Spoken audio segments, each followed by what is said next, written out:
រឿងប្រឡំលោកបែបមនោសញ្ចេតនារឿងសមុទ្រនិស្ស័យអត្ថន័យពិតប្រាកដសម្រាប់ជីវិតមិនមែនមាសប្រាក់កិត្តិយសឬការងារតែប៉ុណ្ណោះនោះទេនៅមានស្នេហាដែលផ្សំគ្រប់រសជាតិទាំងល្វីងទាំងផ្អែមជូរចត់ទៀតផងបើផ្អែមពេកប្រកាសជាខាសក្នុងថ្ងៃណាមួយតែបើជូរចត់ពេកក៏ពិបាកលេបដែរសម្រាប់ជីវិតត្រូវការផ្លូវកណ្ដាលមួយធ្វើអ្វីក៏ត្រូវថ្លឹងថ្លែងឲ្យបានស្មើអាក្រក់កុំឲ្យអាក្រក់ហួសបើល្អកុំឲ្យល្អជ្រុលហើយបើចង់ធ្វើអ្វីមួយឲ្យបានត្រឹមត្រូវគ្មានចំណុចខ្វះខាតត្រូវតែឆ្លងកាត់ការពិចារណាឲ្យបានហ្មត់ចត់សមុទ្រនិស្ស័យផ្ដើមឡើងដោយកំហុសការភ្លៀងផ្្លាត់ក្នុងឆាកជីវិតព្រោះតែចិត្តឆេវឆាវខ្វះភាពអំណត់ស្នេហាពិតគឺការជឿជាក់ចំពោះគ្នាទៅវិញទៅមកបើមិនតាន់ប្រកបចិត្តគួរទុកគ្នាត្រឹមជាមិត្តល្អជាជាងកុំយកពាក្យស្នេហាសង្សារមកបំផ្លាញអារម្មណ៍ល្អដែលមានចំពោះគ្នាទាំងអស់នេះគឺជាវិបត្តិដែលវតីនាងដ៏ស្រស់សោភាម្នាក់កំពុងជួបប្រទះពេលដែលទឹកឃ្មុំស្នេហ៍ប្រែទៅជាល្វីងនោះវតីគ្មាននៅសេសសល់អ្វីឡើយក្នុងជីវិតពីព្រោះនាងជឿជាក់ចំពោះស្នេហាជ្រុលពេកពេលអស់សង្ឃឹមក៏ខ្លាំងបំផុតដែរចំពុក1បេះដូងអូនផ្លេកបន្តភ្លឹបភ្លេតផ្គរលន់រន្ទះលឺសូរឆាំងក៏ក្រើកផែនដីព្រះភិរុណបាចសាច់ពីពេញលើរាងកាយតូចច្រឡឹងដែលកំពុងដើរកាត់ភ្លៀងនាងអោបដៃមាត់ញោទត្រឹកទឹកមុខស្រីក្រៀមស្រពោនទឹកភ្នែកស្រីស្រក់ហូរលាយដំណក់ទឹកភ្លៀងទោះបីពេលនេះជាពេលយប់ទៅហើយតែភ្លើងបំភ្លឺតាមផ្លូវបានឆ្លុះបញ្ចាំងឲ្យឃើញនៅសភ័ណ្ឌដ៏ស្រស់សោភារបស់ស្រីតូចច្រមុះនាងស្រួចបបោមាត់ខ្លែបក្រូចភ្នែកធំរំភ្នែកងោច្រាងខ្មៅក្រាស់ខ្មឹកចិញ្ចើមក្រាស់សក់ស្រីលើកបួងឡើងលិចរង្វង់មូលក្រឡង់តែពេលនេះនាងយំខ្លាំងណាស់ស្រីតូចអង្គុយចុះផ្អែកសសរភ្លើងក្តោបមុខនិងក្បាលជង្គង់យំសសឹកខណៈនោះភ្លើងម៉ូតូជះចំពីមុខនាងតូចម្ចាស់ម៉ូតូជានារីម្នាក់ដែលស្រស់ស្អាតមិនចាញ់គ្នាឡើយគ្រាន់តែឃើញនាងតូចនារីម្នាក់នោះប្រែទឹកមុខត្រេកអរឈប់ម៉ូតូយ៉ាងលឿនថ្មនេះស្ងាត់ណាស់សឹមនឹងមានភ្លៀងធ្លាក់ខ្លាំងផងមិនសូវមានមនុស្សម្នាឡើយយូរឃើញឡានបើកកាត់មួយនារីនោះវាយជន្ទល់ម៉ូតូរត់មកលើកវិចារទាំងទឹកភ្នែកតៃហេតុអ្វីក៏អូនមកអង្គុយហាលភ្លៀងបែបនេះវតីងើបមុខសម្លឹងបងស្រីករណាក៏ស្រស់ស្អាតមិនចាញ់ប្អូនស្រីឡើយវតីមិនតបអ្វីទេនាងដើររៀងល្វើយចេញទៅករណារត់តាមចាប់ដៃប្អូនស្រីតៃអូនចង់ទៅណាត្រឡប់ទៅផ្ទះយើងវិញណាបងសូមអង្វរពេលនេះភ្លៀងធ្លាក់ខ្លាំងណាស់ប្រយ័ត្នមិនស្រួលខ្លួនវតីលើកដៃជប់ទឹកភ្នែកទាំងទឹកមុខស្ងួតស្ងប់បងតមុនចុះបន្តិចទៀតខ្ញុំនឹងទៅតាមក្រោយករណាក្រវីក្បាលតិចអត់ទេអូនត្រូវតែទៅជាមួយនឹងបងកុំធ្វើបែបនេះភ្លេចសម្ដីប៉ាម៉ាក់មុននឹងស្លាប់ហើយមែនទេគាត់ចង់ឃើញពួកយើងរស់នៅដែលរីករាយនិងរឹងប៉ឹងមិនត្រូវចោះចាញ់អ្វីដល់ងាយនោះទេវតីទឹកមុខត្រឹងគិតបន្តិចរួចក៏មុខក្បាលទាំងស្រក់ទឹកភ្នែកករណាអោបប្អូនស្រីចប់នឹងញញឹមនារីតូចទាំងពីរឡើងជិះម៉ូតូបើកចេញទៅវតីនិងករណាជាកូនអ្នកចំនួនធម្មតាប៉ុណ្ណោះប៉ាម៉ាក់របស់នាងស្លាប់ដោយគ្រោះថ្នាក់ចរាចរណ៍ពេលចេញទៅជួបភ្ញៀវនៅកំពង់សោមធ្វើឲ្យពួកនាងត្រូវរស់នៅតែពីរនាក់បងប្អូន ទ្រព្យសម្បត្តិដែលឪពុកម្ដាយបន្សល់ទុកក៏ល្មមអាចឲ្យពួកនាងរស់នៅដោយមិនលំបាកដែរករណីនាងជាបុគ្គលិកនៅធនាគារឯកជនមួយកន្លែងឯវតីនៅរៀនមហាវិទ្យាល័យនៅឡើយករណីស្រឡាញ់ប្អូនស្រីណាស់នឹងតាមចិត្តប្អូនស្រីរហូតទើបធ្វើឲ្យវតីខ្លាចជាក្មេងស្រីដែលធ្វើអ្វីតាមតែទំនឹងចិត្តខ្លួនឯងរឹងរូសនិងមិនស្ដាប់សម្ដីបងស្រីឡើយព្រោះនាងដឹងច្បាស់ថាបងស្រីស្រឡាញ់នាងខ្លាំងណាស់ករណីអាចឲ្យអ្វីៗទាំងអស់ទៅកាន់ប្អូនស្រីរបស់នាងបានសូម្បីតែខ្យល់ដកដង្ហើមបើសិនជានាងអាចស្លាប់ជំនួសប្អូនស្រីរបស់នាងបាននាងនឹងធ្វើភ្លាមមុនប៉ាម៉ាក់របស់នាងស្លាប់នាងបានទទួលពាក្យប៉ាម៉ាក់របស់នាងជាលើកចុងក្រោយថានឹងមើលថែប្អូនស្រីឲ្យបានល្អបំផុតតាមដែលអាចធ្វើទៅបានចំណែកឯវតីក៏ស្រឡាញ់បងស្រីខ្លាំងណាស់ដែរមកដល់ផ្ទះល្វែងម្ដុំផ្សារចាស់ករណីអូសម៉ូតូចូលផ្ទះវតីចុះពីលើម៉ូតូរត់ចូលទៅក្នុងបន្ទប់យ៉ាងលឿនករណីតាមមើលប្អូនស្រីដកដង្ហើមធំនាងចាក់សោផ្ទះរួចរាល់ក៏ចូលទៅផ្លាស់សម្លៀកបំពាក់ដែរព្រោះជប់ជ្រៅណាស់ទៅហើយនៅក្នុងបន្ទប់វតីលើករូបថតបរិសម្នាក់ដែលថតអោបចង្កេះនាងយ៉ាងស្និទ្ធមើលទៅបរិសនោះសង្ហាណាស់បបោមាត់ញញឹមមានស្នេហ៍កៅភ្នែកស្រទន់រាងខ្ពស់ស្រឡះស័ក្តិសមនឹងវតីណាស់នាងប្រែមើលក្នុងរូបថតដែលមានសរសេរអក្សរថាបេះដូងភក្តីជូនតែវតីម្នាក់គត់ស្រាប់តែហែករូបថតនោះជាពីរទាំងទឹកភ្នែករួចនិយាយតែម្នាក់ឯងទាំងទឹកមាត់ជូរចត់ថាមនុស្សកុហកបងគ្មានបេះដូងភក្តីសម្រាប់ខ្ញុំទេវតីបោះរូបថតទៅលើតុរួចក្រាបយំសសឹកភក្តីជាសង្សាររបស់វតីពួកគេស្រឡាញ់គ្នាជាង1ឆ្នាំហើយតែភក្តីជាកូនអ្នកមានហើយក៏ជាប្អូនប្រុសម្ចាស់ធនាគារទើបធ្វើឲ្យគេមានតែនារីមកចោមរោមច្រើនរាប់មិនអស់នាងនិងភក្តីជួបគ្នាដោយចៃដន្យនៅពេលដែលនាងទៅចូលរួមក្នុងកម្មវិធីមង្គលការមិត្តរបស់នាងគ្រាន់តែឃើញវតីភ្លាមភក្តីចាប់ចិត្តស្រឡាញ់តាមយកចិត្តទុកដាក់វតីរហូតដល់វតីទន់ចិត្តស្រឡាញ់ព្រោះភក្តីក៏ជាប្រុសសង្ហាថែមទាំងមានទ្រព្យទៀតរឿងអ្វីដែលมันអាចតាក់ទាញចិត្តនាងក្រមុំតូចនេះមិនបាននោះហើយអ្វីដែលធ្វើឲ្យវតីខូចចិត្តក៏ដោយសារតែភាពសង្ហានិងសម្ដីផ្អែមរបស់ភក្តីនេះដែរគេមានឈ្មោះថាភក្តីតែបេះដូងរបស់គេមិនបានភក្តីដូចឈ្មោះគេទេវតីនៅក្មេងណាស់ក្នុងរឿងស្នេហានាងឆាប់ជឿលង់លើគេស្រឡាញ់គេអស់ពីចិត្តនាងភ្លេចគិតថាមនុស្សប្រុសកាន់តែសង្ហាប៉ុណ្ណាភាពជាព្រានារីរបស់គេក៏ច្រើនប៉ុណ្ណោះដែរនាងងើបមុខឡើង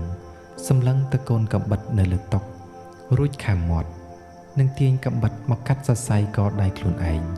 ធ្វើឲ្យឈាមហូរសស្រាក់ករណីរុញទ្វារចូលមកឃើញបែបនេះបើកភ្នែកធំធំទឹកមុខតក់ស្លុតនាងស្ទុះមកចាប់ខ្ទប់ដៃប្អូនស្រីវិចារទាំងរន្ធត់អូនតីទោះមានរឿងអ្វីក៏មិនត្រូវគិតខ្លីបែបនេះដែរប្អូនគិតដល់សម្ដីរបស់ម៉ាក់ប៉ាខ្លះទេមុននឹងធ្វើអ្វីឈួតបែបនេះវតីខំមាត់តបទាំងមុខមាំថាដោយសារតែខ្ញុំគិតពីម៉ាក់ប៉ានឹងហើយទើបខ្ញុំត្រូវបាត់បង់មនុស្សដែលខ្ញុំស្រឡាញ់ករណីមើលមុខប្អូនស្រីទាំងមុខមាំបើប្រុសម្នាក់នោះគេស្រឡាញ់ប្អូនពិតមែនគេមិនសុំនៅអ្វីដែលយើងមិនអាចឲ្យគេបាននោះទេថ្ងៃណាមួយគេនឹងយល់ដោយខ្លួនឯងថាប្អូនធ្វើនេះត្រឹមត្រូវប្អូនស្រឡាញ់គេខ្លាំងពេកហើយឥឡូវកុំតន់និយាយច្រើនបងជូនអូនទៅពេទ្យសិនវតីប្រែទឹកមុខត្រឹងគិតសម្ដីបងស្រីករណីអូសដៃវតីចេញទៅយ៉ាងលឿននៅក្បែរផ្ទះនាងមានផ្ទះហ្វាម៉ាស៊ីមួយកន្លែងទើបអាចជួយដាក់ថ្នាំខាត់ឈាមឲ្យវតីតាន់ពេលរុំរពោះរួចរាល់ករណីគ្រាវតីត្រឡប់មកឯផ្ទះសម្រាប់វិញវតីហូរឈាមច្រើនពេកទ ទើបអស់កម្លាំងដេកលក់ទាំងស្រពប់ស្រពូនករណាអង្គុយចុះក្បែរវតីអង្អែក្បាលប្អូនស្រីធ្នមធ្នមដោយក្តីអាណិតស្រីឧតូនតិចតិចតៃតើដល់ពេលណាទើបអូនចេះគិតទៅប្អូនរៀនដល់ថ្នាក់មហាវិទ្យាល័យទៅហើយនៅធ្វើដូចជាកូនក្មេងរៀនថ្នាក់បឋមទៀតហើយករណាបន្ធូរដង្ហើមធំទាំងខ្វាយខ្វល់រួចងើបដើរចេញទៅឡានកាមេរីទំនើបថ្មីស្រឡាងបើកចូលភូមិគ្រឹះដ៏ធំស្កឹមស្កៃតាមផ្លូវចូលទៅផ្ទះមានដើមស្លាដាំអមតាមសងខាងផ្លូវមើលទៅស្រស់ស្អាតក្រន់តែឡានឈប់ភ្លាមនាងបំរើរត់មកឈរចាំក្បែរទ្វារឡានជាស្រេចយុវបុរសម្នាក់ដែលចុះពីលើឡានហុចកាតាបឲ្យទៅស្រីបំរើគឺមានឈ្មោះថាភក្តីគេពាក់អាវធំមើលទៅរឹតតែស្រស់សង្ហាតែទឹកមុខបញ្ជាក់ពីភាពឆ្មាំងឆ្មៃនិងភាពប្រកាន់រឹកមាណពមើលទៅនាងបំរើមុខស្មើបងរតនៈត្រឡប់ពីធ្វើការវិញទៅនៅនាងភិនតបទាំងញញែងញញើមព្រោះអ្នកបំរើក្នុងផ្ទះនេះអ្នកណាក៏ខ្លាចភក្តីដែរគេកាចហើយរឹកធំបំផុតបើធ្វើអ្វីមិនតន់ចិត្តនោះច្បាស់ជាត្រូវដេញចេញភ្លាមជាមិនខានអ្នកប្រុសរតនៈគាត់មិនតន់ត្រឡប់មកពីធ្វើការវិញទេអ្នកប្រុសភក្តីដើរចូលក្នុងផ្ទះទាំងទឹកមុខមួម៉ងដូចជាមានរឿងខ្វាយខ្វល់គេងូតទឹកផ្លាស់សម្លៀកបំពាក់រួចចុះមកអង្គុយនៅបន្ទប់ទទួលភ្ញៀវភ្នែករំពៃមើលទៅមាត់ទ្វារជានិច្ចខណៈនោះរតនៈដើរចូលមកគេមានរាងស្អាតសង្ហាម្យ៉ាងពីភក្តីកៅភ្នែករតនៈពោពេញដោយក្តីករណាមុខស្រស់តែមើលទៅមឹងម៉ាត់ខុសពីភក្តីដែលមើលទៅដូចជាឆេវឆាវគេទាំងពីរនាក់ជាអ្នករស់នៅក្នុងត្រកូលអភិជនប៉ាម៉ាក់របស់គេមិនសូវនៅផ្ទះទេពួកគាត់ចូលចិត្តដើរទេសចរណាស់ពួកគាត់យល់ថាខ្លួនចាស់ណាស់ទៅហើយចង់រស់នៅដោយមិនខ្វល់ខ្វាយពីអ្វីទៀតទេព្រោះកូនប្រុសទាំងពីរសុទ្ធតែពូកែក្នុងការគ្រប់គ្រងធនាគារទៅហើយទើបពួកគាត់លែងបារម្ភភក្តីគ្រាន់តែឃើញបងប្រុសដើរចូលមកភ្លាមក្រោកឈរសម្លឹងបងប្រុសយ៉ាងមុងម៉ាត់បងណាក់បងឯងធ្វើបែបនេះតើមានន័យថាម៉េចរតនៈដើរមកអង្គុយលើសាឡុងទុកកតាបធ្វើការរួចតបដោយទឹកមុខធម្មតាតែឯងសួរបងពីរឿងអីហ្នឹងនិយាយតាមសម្រួលក៏បានដែរមិនចាំបាច់ទាំងសរសៃក៏ទេភក្តីអង្គុយចុះនិងញញឹមចុងមាត់បងកុំធ្វើពើមិនក៏បងបិទកាតបើកលុយរបស់ខ្ញុំហើយនៅមានរឿងដែលបងបញ្ជាប្រាប់ផ្នែកកណន័យថាខ្ញុំអាចបើកលុយបានលុះត្រាតែមានបញ្ជាពីបងធ្វើបែបនេះដូចជាបំបាក់ខ្ញុំពេកហើយខ្ញុំមានឋានៈជាអនុប្រធានធនាគារដែរតារតនៈញញឹមបន្តិចទើបតបទៅវិញថាមុននឹងឯងសួរបងឯងគិតមើលហេតុអ្វីបានជាបងធ្វើបែបនេះបងមិនចង់ឲ្យឯងចាយលើខ្ជិះខ្ជាយចំណាយលើមនុស្សស្រីអត់ប្រយោជន៍នេះទេអាងថាខ្លួនឯងជាកូនអ្នកមានណាចង់ទិញឡានប្រកបចិត្តស្រីក៏ទិញភ្លាមឯងដូរស្រីប្រហែលអ្នកហើយហ៎មានគិតដល់ចិត្តពួកនាងដែរទេពួកនាងខូចចិត្តប៉ុណ្ណាពេលដែលឯងធ្វើជារឹកព្រាននារីបែបនេះប្រើលុយទិញបេះដូងគេយកគេមកធ្វើជារបស់លេងសើចពេលស្រឡាញ់ក៏យកចិត្តគ្រប់យ៉ាងពេលឈប់ស្រឡាញ់ក៏បោះបង់ចោលយកលុយចេះលើគេបងមិនចង់ឲ្យឯងធ្វើយ៉ាងនេះទេព្រោះបងមិនចូលចិត្តភក្តីសើចទៅមុខស្មើតែពួកនាងនោះក៏ព្រមលះបង់គ្រប់យ៉ាងដើម្បីប្រាក់ដែរតាខ្ញុំមិនខុសនោះទេព្រោះខ្ញុំមិនបានយកគេទៅទេណាខ្ញុំមានរបស់ដោះដូរឲ្យគេដូចគ្នាបងមិនចាំបាច់យករឿងនេះមកធ្វើជាលេសទេទ្រព្យសម្បត្តិប៉ាម៉ាក់គាត់ចែកឲ្យយើងស្មើគ្នាខ្ញុំមានសិទ្ធិចាយលុយទាំងនេះបងមិនអាចមកធ្វើបែបនេះដាក់ខ្ញុំបានទេភក្តីឡើងទៅបន្ទប់យ៉ាងលឿនទាំងមុខស្មើគេខឹងនឹងបងប្រុសគេជាខ្លាំងភក្តីមានចរិតមានះបំផុតបើចង់បានអ្វីហើយគឺត្រូវតែយកឲ្យបានពេលនេះគេបែកពីវតីហើយសង្សារថ្មីរបស់ភក្តីជានារីចម្រៀងម្នាក់ដែលស្រស់ស្អាតសិចស៊ីនិងហ៊ានហក់លោតជាងវតីឆ្ងាយណាស់ភក្តីទិញឡានប្រកបចិត្តស្រីថ្មីធ្វើឲ្យនាងចម្រៀងម្នាក់នោះលងចិត្តលើគេខ្លាំងណាស់តែភក្តីយល់ថាពួកស្រីទាំងអស់ដែលមកតាក់ទងគេគឺសុទ្ធតែចង់បានលុយរបស់គេទាំងអស់ ភក្តីក៏ធ្លាប់ជាប្រុសដែលមានចិត្តស្មោះត្រង់ដែរអ្នកកំឡោះធ្លាប់ពិសោធន៍ស្នេហាដោយបន្លំខ្លួនជាអ្នកក្រតាក់ទងនឹងនារីម្នាក់ដែលយល់ថានាងមិនដូចស្រីដទៃដែលមិនត្រូវការប្រាក់របស់គេទុកចិត្តនាងជាងគេក្នុងជីវិតតែផ្ទុយស្រឡះស្រាប់តែនាងធ្វើឲ្យគេខកចិត្តឈឺចាប់រោគថ្លៃមិនបាននាងសុកចិត្តចាកចោលរូបអ្នកដែលខំស្មោះត្រង់នឹងនាង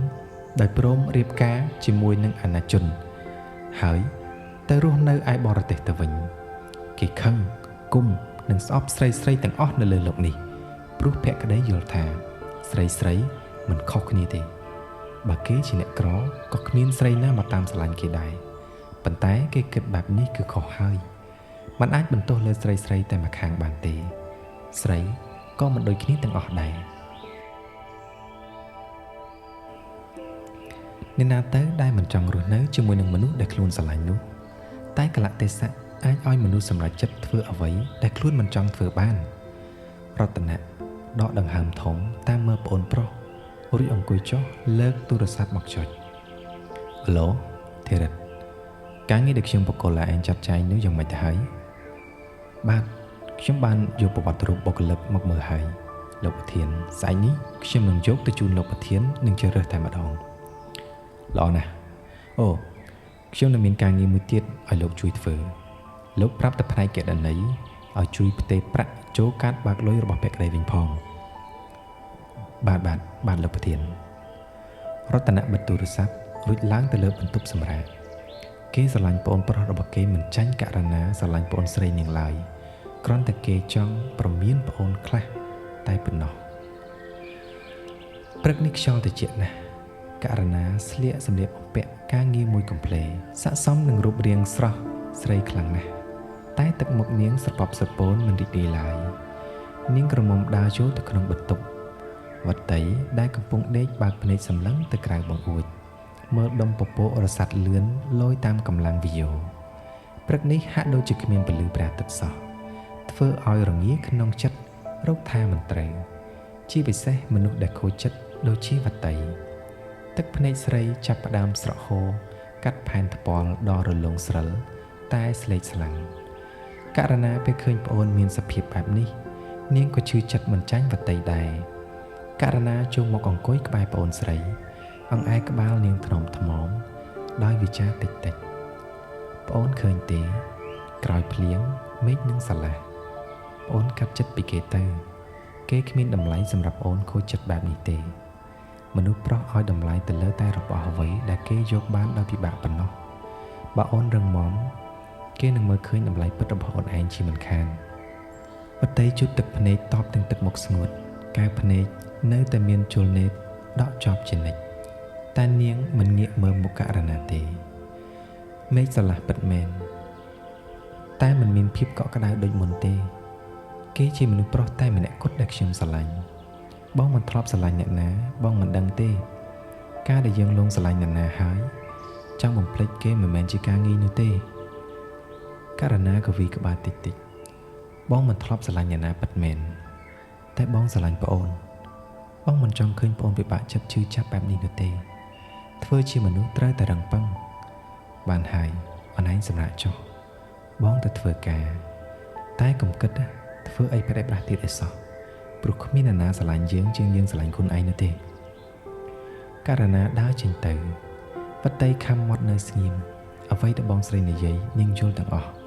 តែនាងមិនទាន់អាចធ្វើចិត្តបានភ្លាមនោះទេព្រោះនាងនៅនឹកដល់ភក្តីគ្រប់វិនាទីពេលខ្លះនាងគិតថានាងខឹងគេស្អប់គេចង់បំភ្លេចប្រុសសាវ៉ាម្នាក់នេះខ្លាំងណាស់ប៉ុន្តែវតីមិនអាចធ្វើបាននោះទេបិទភ្នែកពេលណាក៏ឃើញតែភាពផ្អែមល្ហែមដែលគេធ្វើចំពោះនាងនិងអនុស្សាវរីយ៍រាប់មិនអស់វតីពេលនេះនាងចេះតែគិតច្រើននាងគិតថានេះអាចមកពីនាងឆាប់លងចិត្តស្រឡាញ់គេខ្លាំងពេកទើបធ្វើឲ្យគេវាតម្លៃនាងថានាងជាស្រីមិនល្អជាស្រីភ្លើតភ្លើននាងមិនបានស្រឡាញ់ភក្តីដោយសារគេជាប្អូនប្រុសម្ចាស់ធនាគារនោះទេនាងស្រឡាញ់គេដោយសារតែគេជាប្រុសតែម្នាក់ដែលយកចិត្តទុកដាក់ចំពោះនាងបើទោះបីជាការយកចិត្តទុកដាក់នោះ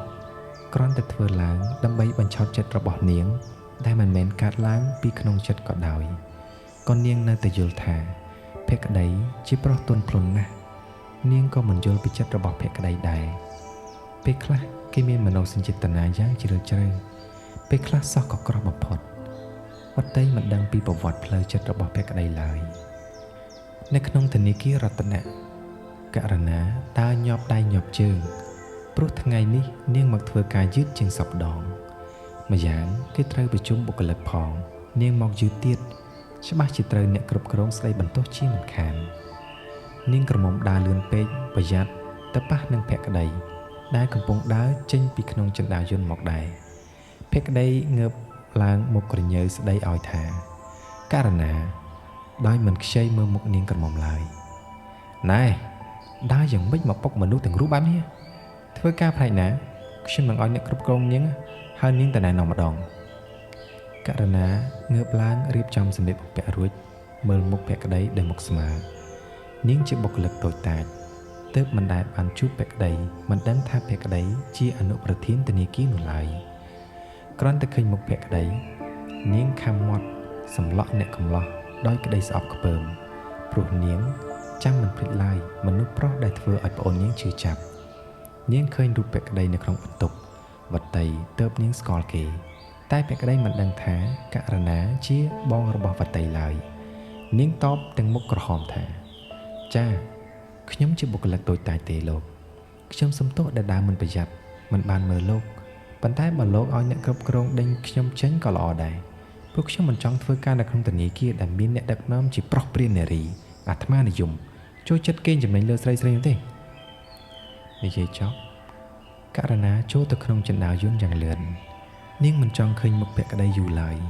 នាងខ្លាចទប់មិនបានទេភក្តីនាំមានរឿងវែងឆ្ងាយធម្មតានាងជាមនុស្សចិត្តធ្ងន់ណាស់តែពេលនេះនាងមិនខឹងមិនបានទេព្រោះនាងស្រឡាញ់ប្អូនស្រីនាងណាស់ធ្វើបាបចិត្តប្អូនស្រីនាងក៏ដូចជាធ្វើបាបចិត្តនាងដែរ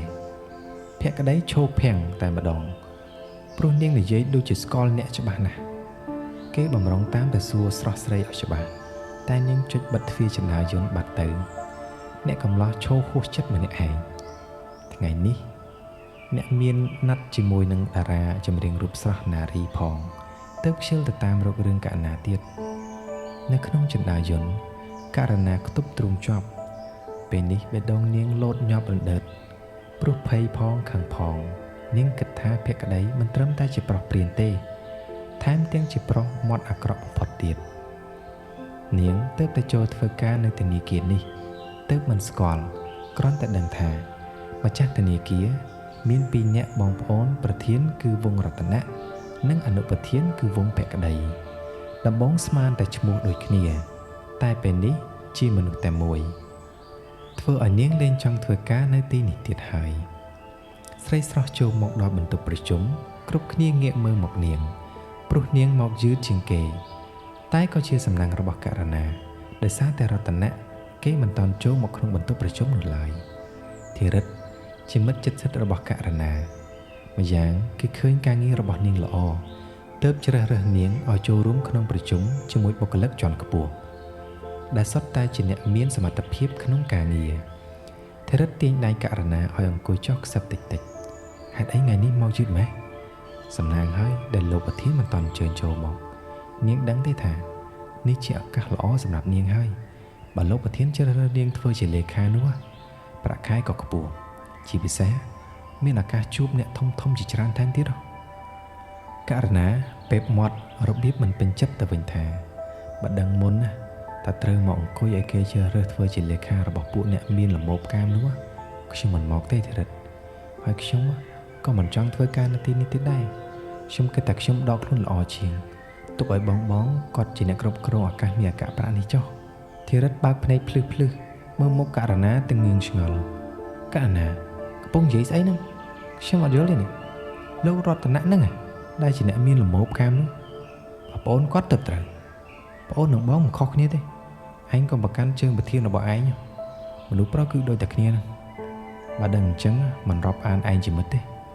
ប្រហែលមកពីគេបានទុកចិត្តបកគលការងារសំខាន់ៗឲ្យធ្វើហើយទើបនិយាយកាន់ជើងគេបែបនេះ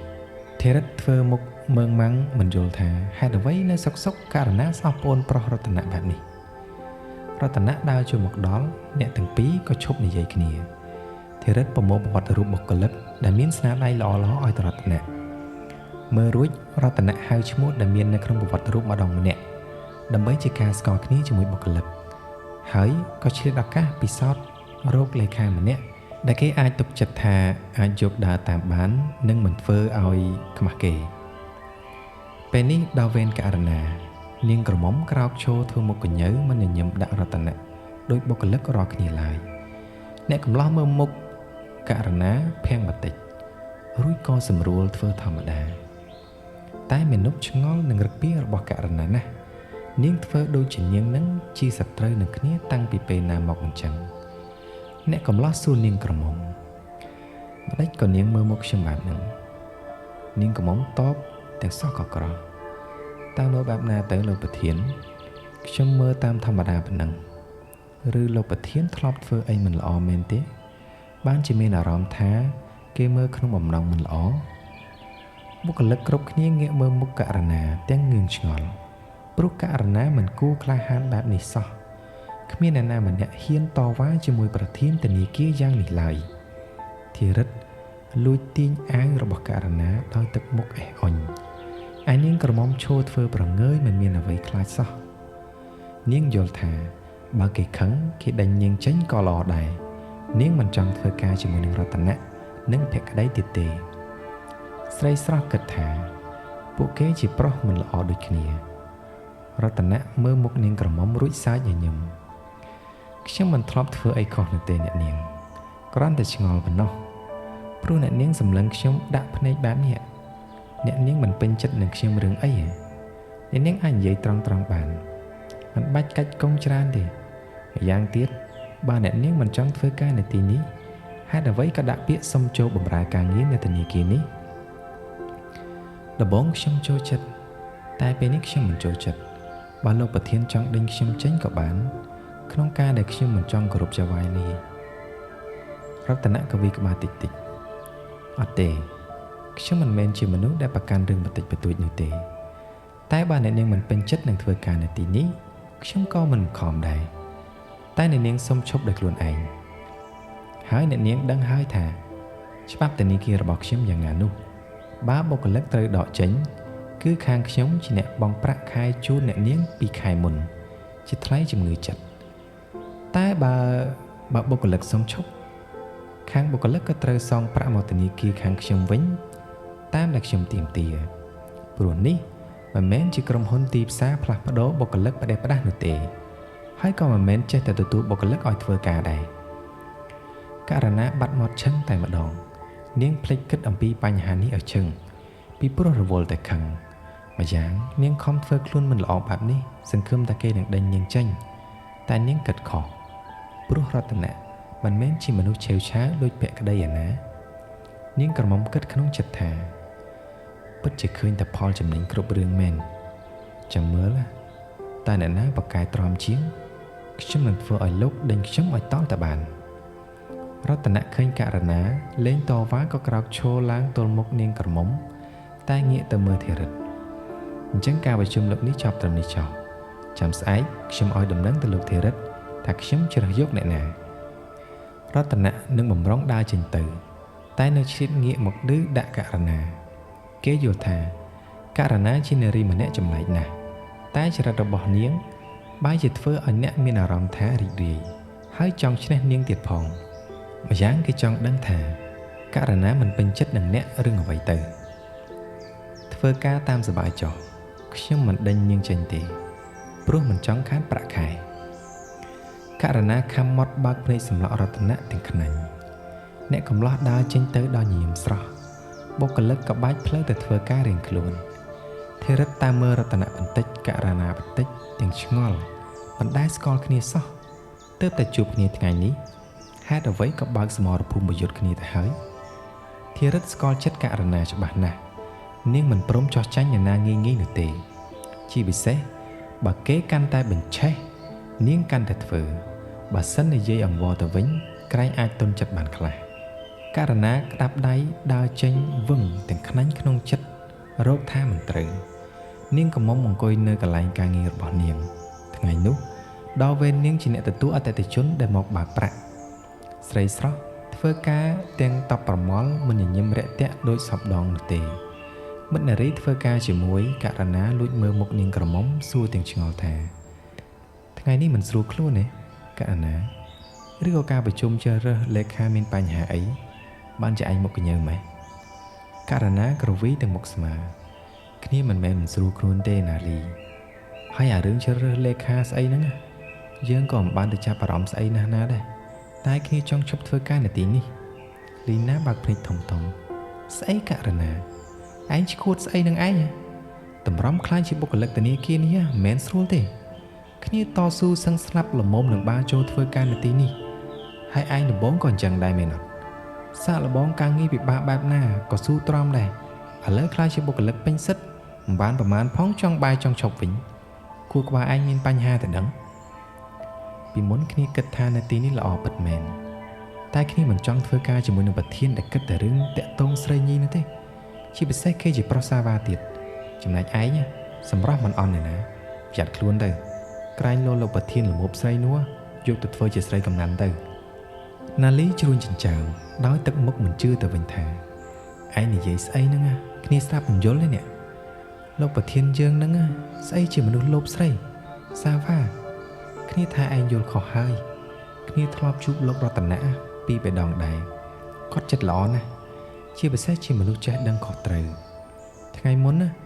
យើងមិនប្រយ័ត្នក៏ដើរទៅប៉ះគាត់មិនបន្ទោសយើងទេ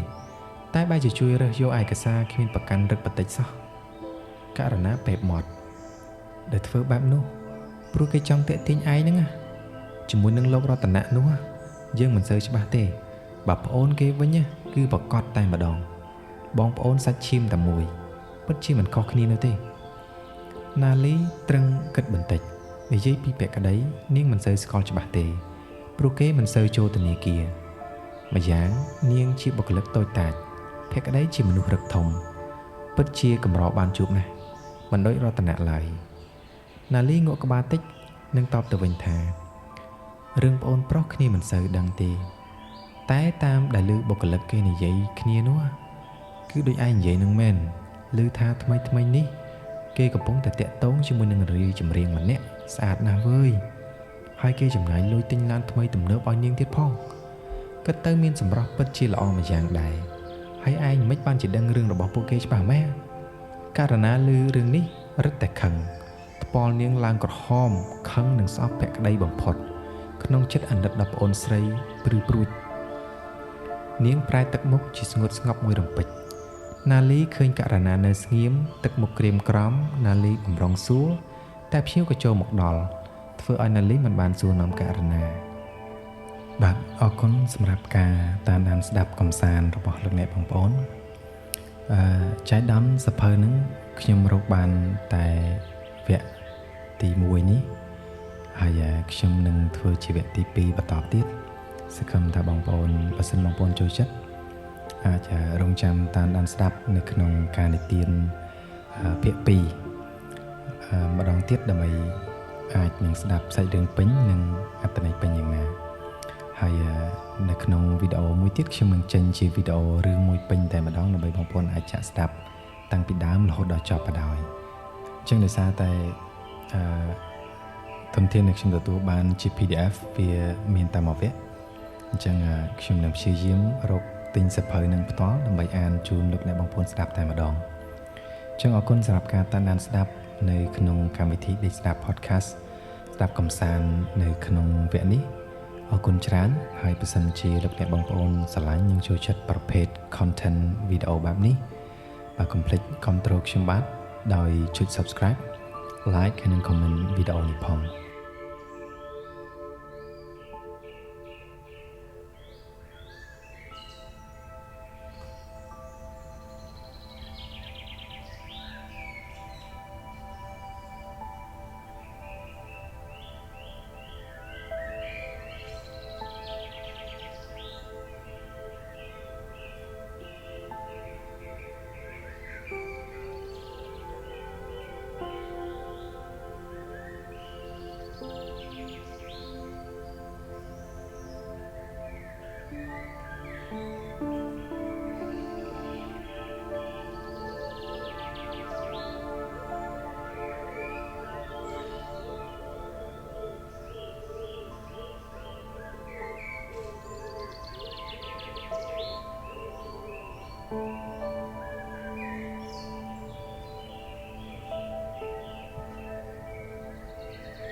Thank